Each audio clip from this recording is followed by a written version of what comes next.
I bet you didn't know cracking your knuckles won't give you arthritis. Yep, you heard that right. So why do people think this? It might be because the sound can be, well, kinda freaky. But here's the truth.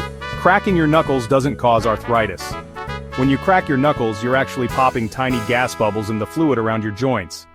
That's what makes the noise. Scientists have studied this, and there's no link between knuckle cracking and arthritis. But if you're doing it all the time, you might get some swelling or a weaker grip. So maybe don't overdo it. Next time someone gives you that warning, you can tell them, myth busted.